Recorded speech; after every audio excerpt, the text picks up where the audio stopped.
Hi, this is Eric with Parts Doctor. Today we're going to show you how to replace the main control board cover on your GE refrigerator.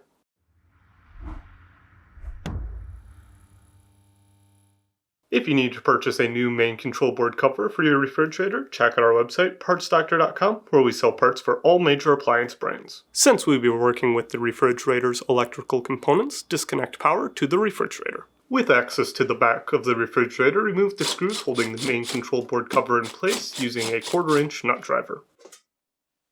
If you need to purchase a new main control board cover, you can check out our website, partsdoctor.com. We'll leave a link in the description below. You want to make sure you are searching with the model number from the tag on your refrigerator to make sure you are getting the correct part. To install, insert the cover beneath the lip and reinstall the 2 screws.